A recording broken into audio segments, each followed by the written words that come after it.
Welcome to take all the photographs, all the video you care to. Once these motivated individuals take the oath of service, is going to be rendered by our operations officer, Lieutenant Garcia.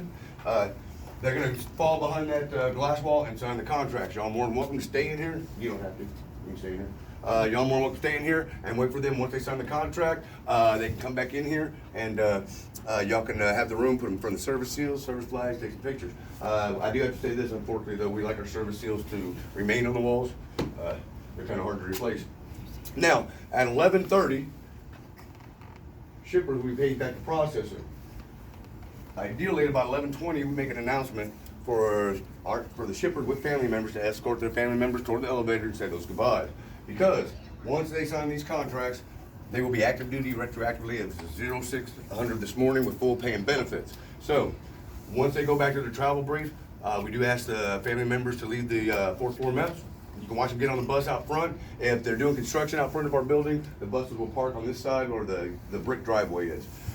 Now, they will be instructed at their travel brief not to interact with anybody or step out of line on the way to the buses. The reason for that, we cannot jeopardize them missing a movement. All right, in the Navy, it's called unauthorized absence.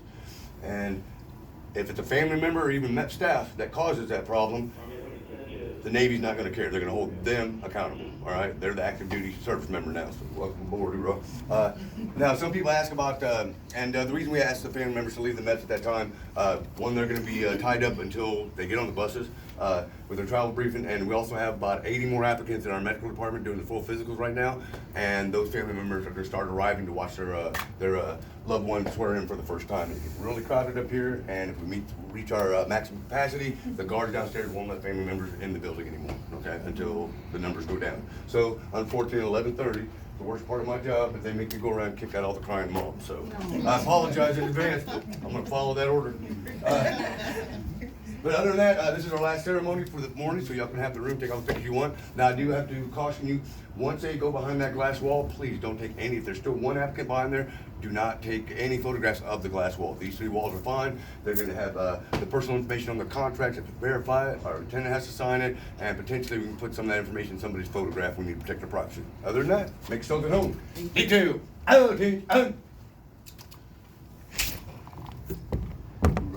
Sir. Hey! All right, welcome, ladies and gentlemen, to the oath of enlistment ceremony for our shippers. Okay, they made it. Congratulations to these young individuals. Only about 55% of our applicants make it to this point. From the time they walk into that recruiter's office, they want to join that military. They take the ASVAB. They come here to get medically cleared. We do a background check on them, and they enter the delayed entry program, which they start preparing themselves for the stay here. Okay, so kudos to them. They're about to take that first step into adulthood via the U.S. Armed Forces. All right, so be very, very proud about these young individuals here. They've prepared themselves, hopefully, for this journey that they're about to meet. Okay, they are in the Navy. Everybody's going Navy, correct? Yep. Say everybody's Navy, right? So I'm gonna go to Chicago. I think it's gonna be very warm there, but it's okay, you get used to it. But I'm going to ask them a few administrative questions. I'm going to give them just a little bit of words of advice for their careers, and then I'll begin the oath of enlistment. I'll let y'all know when I'm gonna do the oath. That way, if you want to get going on a video recording, more than welcome to do so. And as Mike said before, just please no videos of them when they're in there. Then you're more than welcome to take any videos in here, okay? And after that, they'll probably slowly start walking you down to the elevators, just because it's time for them to get something to eat. And then they have a travel brief at 11:30, and then they gotta get on a bus to the airport, and things start rolling for their military careers. But again, thank you so much for joining us today for this oath of enlistment ceremony. Okay. All right, congratulations, you made it. Awesome, you did the right thing. You got here, no issues. You're ready to ship out. All right, so you got another mission now. Okay, your mission first was to become shippers, so you did that. The next mission is to pass that boot camp. Okay, you need to start focusing on that. All right. However, on this plane ride, while you're in that plane, up to Illinois, you start thinking about your family. All these family members here, they're here because they love you, okay? During those rough times that you are gonna experience in boot camp, think about your family, okay?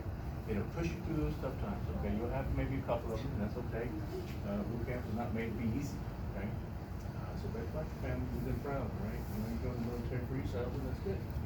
And now it's time to make your family proud by graduating that boot camp and getting your military career started on the right foot, all right? Like Mike said back there, that as soon as you sign this contract, you're gonna have a set of benefits, all right? Benefits are gonna increase as you stay in longer, okay? When you graduate boot camp, you're gonna get another set of benefits, all right? Once you go on deployment, you get another set of benefits, all right? Track those benefits, all right? They're there for you, okay? You use every single bit of those benefits you can, okay? As soon as they become active, use them, all right? Don't let them expire on you, okay? Just know how they work. Ask questions. There's always going to be an HR representative there to help you. If you don't know much about it, okay? You can research on your own, but that person should be able to help you. And if that person can't help you, they'll point you in the right direction, okay? Your benefits need to tie into your education. Okay? It's going to help pay for your education and start working on that undergraduate degree. It'll help you in multiple ways, okay?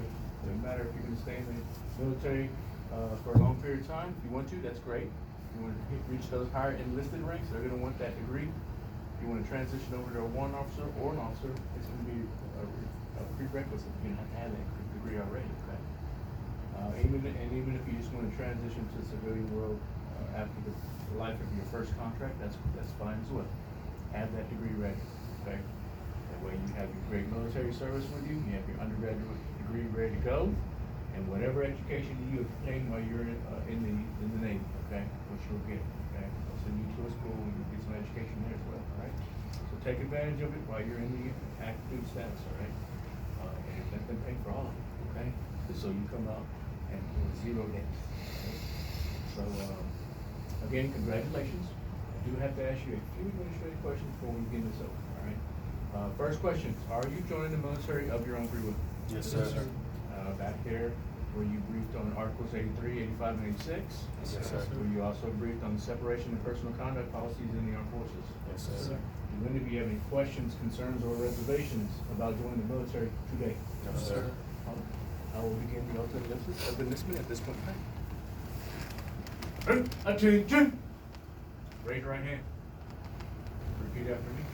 I state your name. I, David Shamon Wilson, Do solemnly swear do solemnly swear that I will support and defend that I will support and defend the Constitution of the United States the Constitution of the United States against all enemies, against all enemies, foreign and domestic, foreign and domestic, that I will bear true faith that I will bear true faith and allegiance to the same, and allegiance to the same, and that I will obey the orders and I will obey the orders of the President of the United States of the President of the United States and the orders and the orders of the officers appointed over me of the officers appointed over me according to regulations according to regulations and the Uniform Code of Military Justice. and the Uniform Code of Military Justice. So help me God. So help me God. Lower your hands.